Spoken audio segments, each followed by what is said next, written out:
más que unas cuantas veces. Nunca. Venga, abre o me harás perder la paciencia. Abre o me cargo la chaborra. ¿Qué has venido a hacer aquí? ¿De dónde te vienen estas ganas de volver? Yo no quiero verte nunca más. Ya no eres mi hijo. Se ha acabado. Para mí cuentas menos que una mosca de mierda. Roberto, no te me acerques. He venido a buscar mi uniforme, la camisa kaki y mis pantalones de combate. Esa porquería de uniforme militar. ¿Para qué necesitas esa porquería de ropa militar? Estás loco, Roberto. Tendríamos que habernos dado cuenta cuando estabas en la cuna y haberte tirado a la basura. ¡Muévete! ¡Rápido!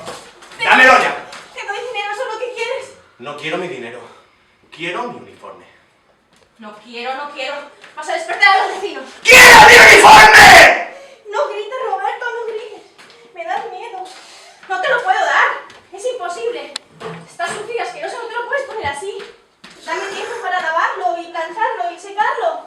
Lo lavaré yo mismo. Lo llevaré a la lavandería. La cabeza te da vueltas, desgraciado. ¡Estás tocado del ala!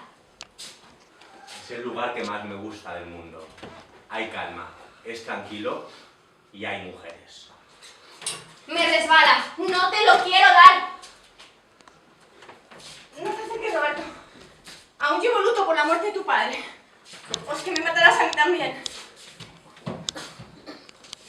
Mamá, no me tengas miedo, mamá.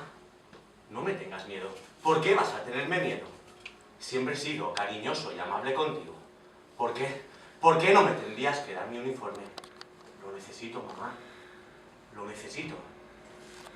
No seas tan amable conmigo, Roberto.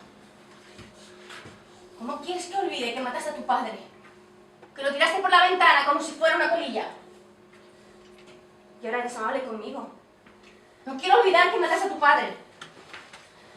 Y tu ternura me lo hará olvidar todo. Olvídame, mamá. Olvídame.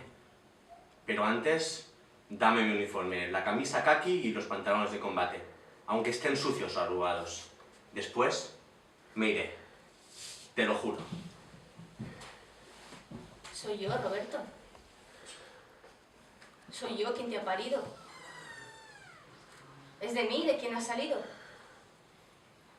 Si no te hubiera parido aquí mismo, si no te hubiera visto salir y seguido con la mirada hasta que te trajeron a la cuna, si no hubiera clavado mis ojos sobre ti, vigilando cada cambio de tu cuerpo, hasta el punto de no darme cuenta de los cambios, y si ahora no te viera ahí, igual que aquel que salió de mí en esta cama,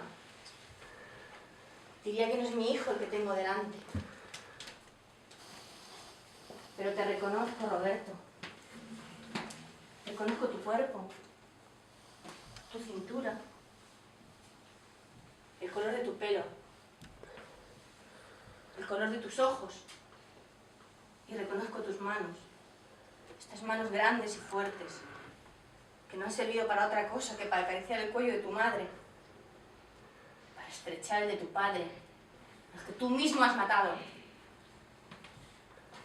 ¿Por qué este niño que ha despabilado durante 24 años se ha vuelto loco de repente? ¿Por qué te has descarrilado, Roberto? ¿Quién ha atravesado un tronco de árbol en un camino tan recto para hacerte caer al abismo? Roberto, un coche que se estrella en un barranco. Nadie lo arregla. Un tren que se descarrila. Nadie lo intenta encarrilar de nuevo. Se abandona y se olvida. Yo te olvido, Roberto. Ya te he olvidado. Muy bien, pero antes dime dónde está mi uniforme. Está ahí en el cesto, sucio y arrugado. Y ahora vete. Me lo has jurado.